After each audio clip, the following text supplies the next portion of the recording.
Mari sebelum kita mendengarkan firman Tuhan, kita terlebih dulu kita berdoa. Mari kita berdoa. Tuhan Yesus, pada saat ini kami tadi telah memuji memuliakan nama Tuhan. Kami mengucapkan syukur atas pimpinan-Mu dan tiba saatnya kami akan menyampaikan firman pengajaran-Mu Tuhan. Biarlah dalam suasana Paskah ini Tuhan, kiranya Engkau akan memberkati kami berkat Paskah, yaitu berkat firman Tuhan. Biarlah kami semua Tuhan sebagai sidang jemaat Tuhan menjadi jemaat yang mengenal kuasa kebangkitan Tuhan Yesus. Dan biarlah ini menjadi tema firman Tuhan pada saat pagi hari ini Tuhan. Biarlah seluruh sidang jemaat Tuhan yang pada saat ini mau beribadah dan mau mendengarkan firman Tuhan, kiranya Engkau akan beri kekuatan dan kemampuan untuk mendengarkan. Biarlah Roh Kudus yang akan berkuasa atasnya. Biarlah kemuliaan-Mu terjadi Tuhan. Jikalau pada saat ini ada kuasa iblis, kuasa kegelapan yang mau menghalang-halangi pekerjaan firman Tuhan, pada saat ini kami tolak, kami tengking di dalam nama Tuhan Yesus. Dan kami perintahkan Engkau pergi keluar dari tempat ini, sebab tempat ini adalah miliknya Tuhan Yesus. Terpujilah nama Tuhan. Pada saat ini biarlah Roh Kudus akan menolong hamba-Mu untuk dapat menyampaikan firman Tuhan dengan baik. Biarlah kemuliaan terjadi. Di dalam nama Tuhan Yesus kami berdoa. Haleluya. Amin. Shalom. Philadelphia. Kasih persaudaraan. Ya, puji Tuhan, saudaraku yang terkasih dalam Tuhan.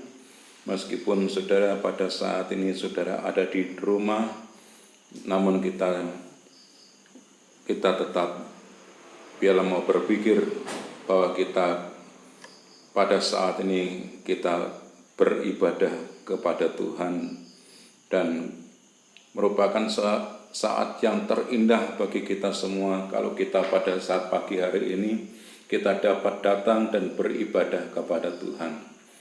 Saudaraku yang terkasih dalam Tuhan, saya percaya semua orang yang sudah menjadi pengikut Kristus pasti sudah tahu bahwa Paskah itu adalah memperingati kematian dan kebangkitan Tuhan kita, Tuhan Yesus Kristus. Ya. Namun ada kalanya ada orang Kristen yang belum benar-benar mengenal apa itu kebangkitan. Ya, kalau sampai orang Kristen sudah mengikut Tuhan begitu lama, tetapi tidak mengenal yang dinamakan kebangkitan Tuhan, itu suatu hal yang sangat memprihatinkan. Maka dari itulah pada pagi hari ini firman Tuhan kami beri tema mengenal kuasa kebangkitan Tuhan kita, Tuhan Yesus. Ya, saudaraku yang terkasih, Tuhan Yesus telah mati di kayu salib, dan Dia juga telah membuktikan bahwa Dia telah menang, Dia telah bangkit, dan kematian dan kebangkitan Tuhan kita, Tuhan Yesus Kristus, itu bukan hanya untuk satu orang, bukan hanya untuk 2 orang atau 3 orang, tetapi firman Tuhan mengatakan untuk semua orang. Ya, hal ini ditulis pada kitab 2 Korintus 5 ayat 15. Ya, biarlah istri saya yang akan membacakan firman Tuhan, ya, supaya lebih cepat, ya, di mana ayat ini tertulis dalam kitab 2 Korintus 5 ayat 15.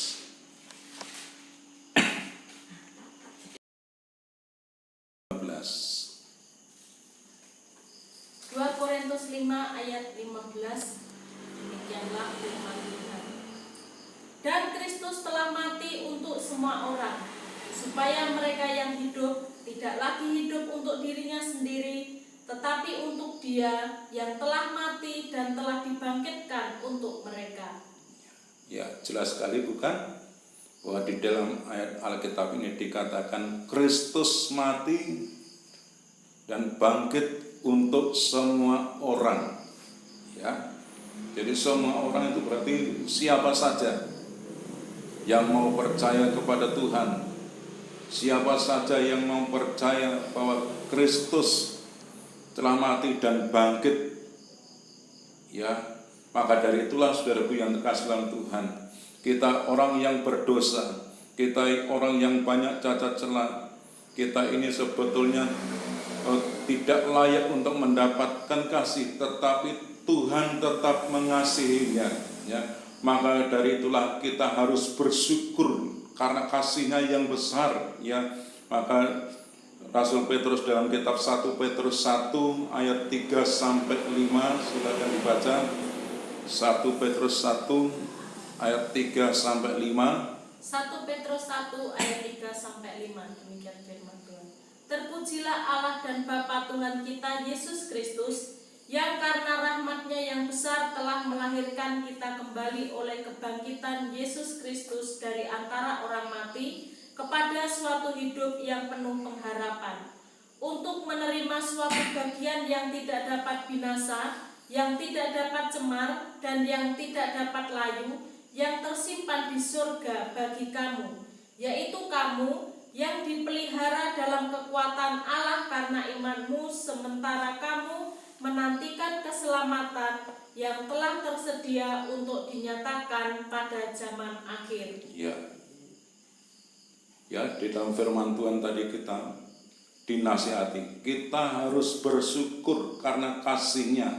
Kenapa kita harus bersyukur? Ya, kasih Tuhan yang begitu besar dibuktikan, ya, dengan kebangkitannya itu bisa melahirkan kita kembali, ya.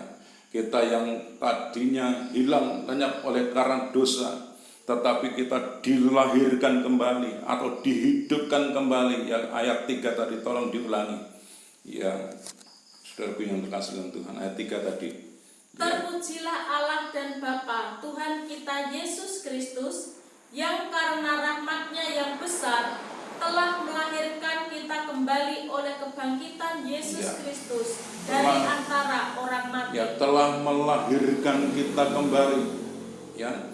Jadi dengan kebangkitan Tuhan Yesus itu membuat kita bisa lahir kembali, kita bisa hidup kembali, ya. Dan dengan kebangkitan Tuhan Yesus bukan hanya kita diberkati dengan dilahirkan kembali atau dihidupkan kembali, tetapi pada ayat yang keempat, silakan, ayat yang keempat, untuk menerima suatu bagian yang tidak dapat binasa, yang tidak dapat cemar, dan yang tidak dapat layu, yang tersimpan di surga bagi kamu. Ya, agar kita mendapatkan bagian dari berkat kerajaan surga. Ya, itu seharusnya menjadi sukacita kita, ya. Karena apa? Karena berkat kerajaan surga itu akan kita dapatkan dan pasti kita dapatkan, ya. Dan berkat itu adalah berkat keselamatan, ya, pada ayat 5.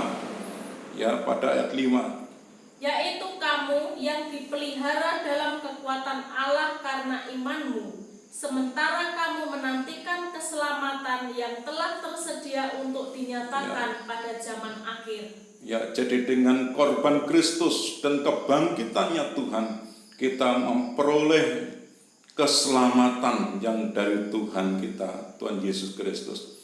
Maka dari itulah saudaraku yang terkasih dalam Tuhan, kita sebagai sidang jemaat Tuhan, kita harus mau belajar mengenal Tuhan. Ya, kita sudah sekian lama mendapatkan berkat firman, pengenalan akan Tuhan lewat firman pengajaran, baik itu kebaktian pada hari Minggu yang sebelumnya yang sudah kita lalui, sudah banyak berkat firman Tuhan yang sudah kita dapatkan supaya kita mengenal Tuhan, dan juga tidak boleh kita tinggalkan, yaitu mengenal kuasa kebangkitannya, ya.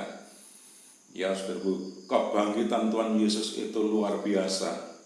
Dia yang telah mati, tetapi dia bisa bangkit Itu berarti ada kuasa yang hebat, kuasa yang dahsyat. Ya, saudaraku yang terkasih dalam Tuhan, ya saudaraku, maka kita sebagai sidang jemaat Tuhan harus belajar mengenal Tuhan, harus belajar mengenal kebangkitannya, ya, seperti yang sudah kita baca pada awal ketika kita akan memulai ibadah tadi, ya. Kita ulangi lagi dalam Filipi 3 ayat 10 dan sampai 11, ya. Filipi 3 ayat 10 dan 11. Yang ku kehendaki ialah mengenal Dia dan kuasa kebangkitannya dan persekutuan dalam penderitaannya, di mana aku menjadi serupa dengan Dia dalam kematiannya, supaya aku akhirnya beroleh kebangkitan dari antara orang mati. Ya, firman Tuhan jelas sekali. Kita harus mengenal Tuhan. Dan yang kedua, kita harus mengenal juga tentang kebangkitannya.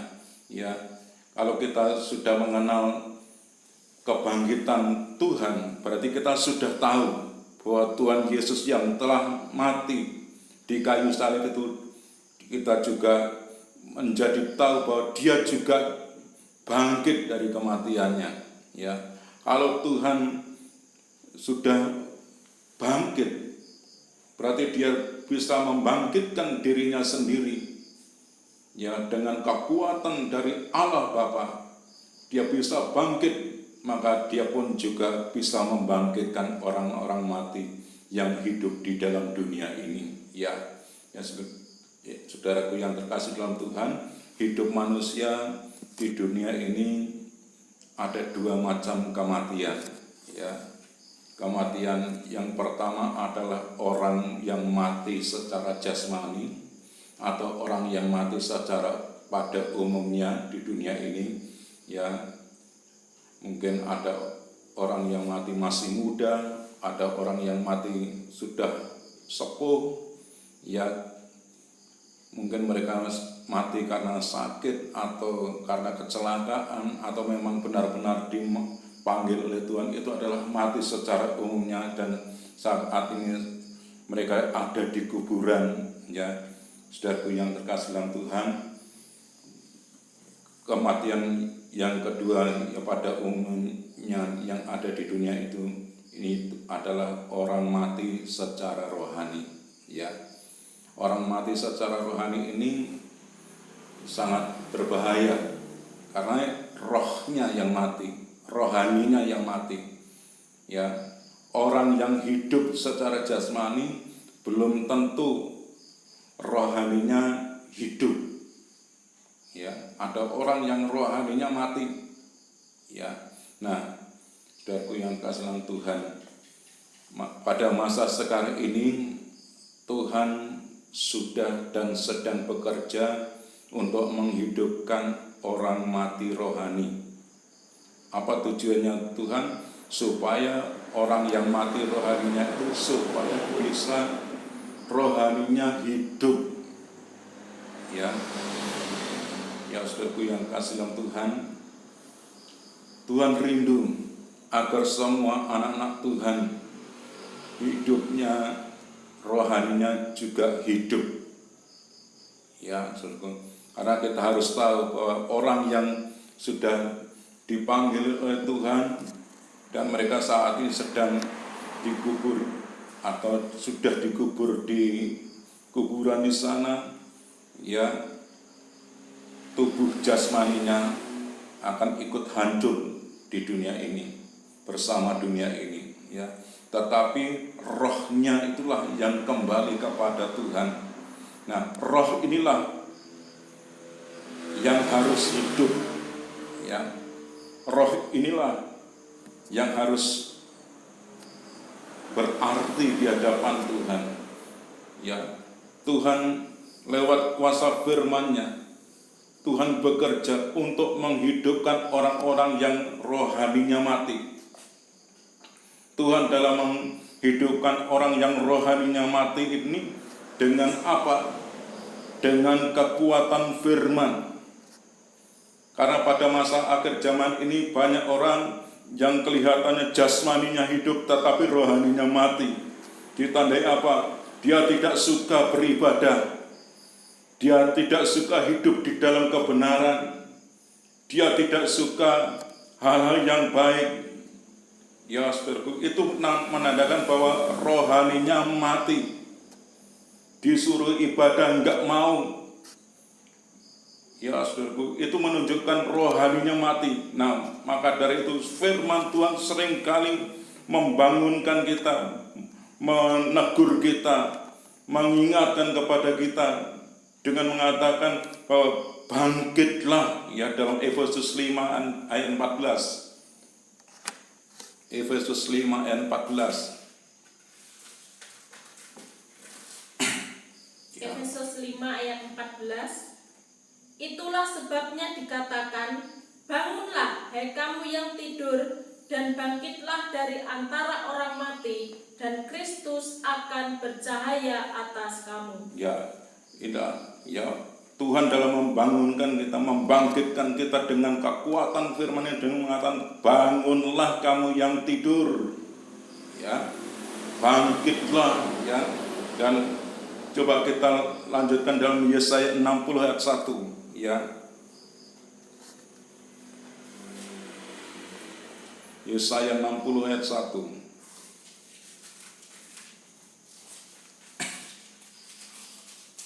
Yesaya 60 ayat 1. Bangkitlah, menjadi teranglah, sebab terangmu datang, dan kemuliaan Tuhan terbit atasmu. Ya, firman Tuhan mengatakan, bangkitlah dan menjadi teranglah. Inilah suara firman yang mau membangkitkan kita dengan suara kebangkitan dari Tuhan sendiri. Ya, Tuhan sendiri membangkitkan kita karena Dia sudah bangkit. Ya, dan orang yang bisa bangkit itu karena apa? Mata rohaninya sudah mendengar, melihat dan mendengar. Telinga rohaninya mendengar. Itu menandakan bahwa dia sudah hidup. Ya, ya saudaraku yang dikasihi dalam Tuhan. Tetapi kalau ada orang telinga jasmaninya mendengar, tetapi dia tidak mau bangkit, itu tandanya mata rohaninya tetap mati. Maksud saya, telinga rohaninya tetap mati. Ya, telinga yang hidup dengar suara firman, dia bangkit. Ya, saudaraku yang kasih, sekarang ini Tuhan terus berusaha untuk membangkitkan kita kepada semua orang agar apa? Agar semuanya mau bangkit, mau hidup. Ya, kalau ada orang yang tidak mau bangkit, tidak mau hidup, itu berarti dia telah merelakan dirinya untuk tetap mati, untuk tetap binasa. Ya, tapi Tuhan menghendaki semuanya agar kita semua ini mau bangkit, mau hidup, karena yang boleh masuk ke dalam kerajaan surga adalah orang yang hidup, ya. Karena kerajaan surga adalah negeri orang-orang hidup. Nah, tanda orang yang sudah bangkit apa tandanya? Ya, ke dalam Kolose 3 ayat 1 sampai 3. Kolose 3 ayat 1 sampai 3. Karena itu, kalau kamu dibangkitkan bersama dengan Kristus, carilah perkara yang di atas, di mana Kristus ada, duduk di sebelah kanan Allah. Pikirkanlah perkara yang di atas, bukan yang di bumi. Sebab kamu telah mati dan hidupmu tersembunyi bersama dengan Kristus di dalam Allah. Ya, jadi tanda orang yang rohaninya sudah bangkit atau sudah hidup, ya, dia suka dengan perkara surgawi. Pikirannya hanya ditujukan kepada perkara surgawi. Dia rindu tentang kerajaan surga. Ya, dia rindu, bahkan sampai melupakan hal-hal yang duniawi.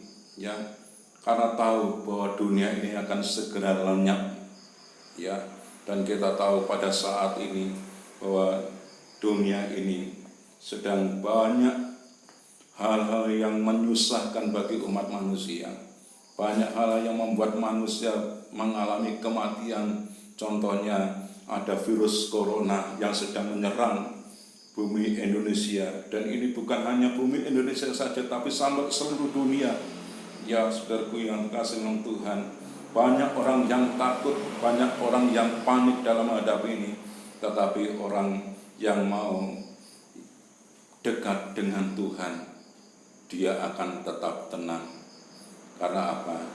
Karena ada yang melindungi, ada yang memelihara.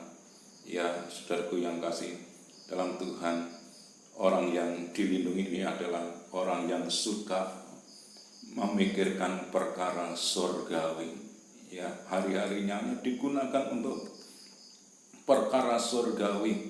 Ya, dan kalau sudah mau memikirkan ya perkara surgawi itu tidak hanya dipikirkan, tetapi juga harus dilakukan. Ya, mau jadi sidang jemaat Tuhan, kita semua harus mau menjadi pelaku firman. Ya, dalam Filipi 4 ayat 8. Ya, kita harus berlaku seperti apa? Ya, pikiran kita harus seperti apa? Ya, Filipi 4 ayat 8. Jadi akhirnya saudara-saudara, semua yang benar, semua yang mulia, semua yang adil, semua yang suci, semua yang manis, semua yang sedap didengar, semua yang disebut kebajikan dan patut dipuji, pikirkanlah semuanya itu. Ya, itulah semua yang benar. Ya, orang yang hidup di dalam kebenaran pasti dia rindu. Ya, dia rindu, pokoknya aku harus berlaku benar. Orang yang hidup di dalam Tuhan, yang memikirkan perkara surgawi, ya dia rindu untuk bisa hidup di dalam kekudusan. Ya, karena kesucian, kekudusan itu adalah hal yang ada di surga sana. Tanpa kekudusan, kita semua tidak dapat melihat Tuhan. Tanpa kekudusan, kita tidak beroleh masuk ke dalam kerajaan surga. Ya, terus yang terakhir adalah hidup di dalam kasih Allah.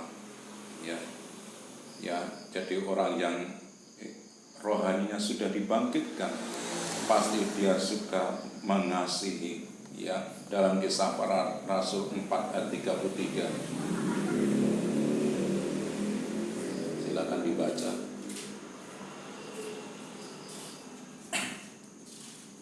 Kisah Para Rasul 4 ayat 33. Dan dengan kuasa yang besar, rasul-rasul memberi kesaksian tentang kebangkitan Tuhan Yesus, dan mereka semua hidup dalam kasih karunia yang berlimpah-limpah. Ya, orang yang sudah dibangkitkan rohaninya, mendengarkan suara firman kebangkitan Tuhan, rohaninya pasti juga akan bangkit, pasti akan hidup.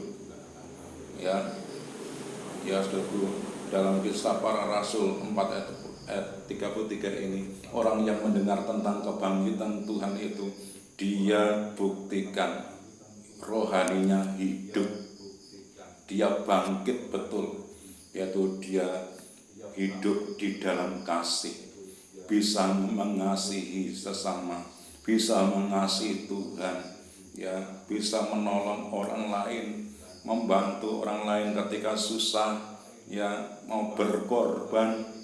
Ya, saudaraku, karena apa? Karena rohaninya sudah hidup, karena hatinya adanya kasih.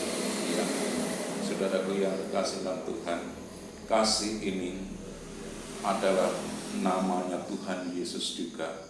Ya, dan kasih ini tidak akan pernah hilang. Ya, dalam firman Tuhan ada 3: iman, pengharapan, dan kasih. Iman dan pengharapan, kalau nanti dunia sudah lenyap, iman dan pengharapan ini sudah tidak ada. Yang tinggal adanya kasih. dan kasih itu ada di dalam kerajaan surga. Jadi hanya orang-orang yang hidup di dalam kasihlah yang memperoleh berkat kerajaan surga inilah. Maka dari itu saudaraku yang dikasihi dalam Tuhan, mari kita sebagai sidang jemaat Tuhan, jadilah jemaat yang bangkit dan yang hidup. Ya, orang yang bangkit dan hidup itu berarti sudah mengenal kebangkitan Tuhan kita, Tuhan Yesus Kristus mempelai pria surga. Biarlah firman yang mungkin dikatakan sedikit ini menjadi berkat bagi kita semua. Tuhan memberkati. Haleluya.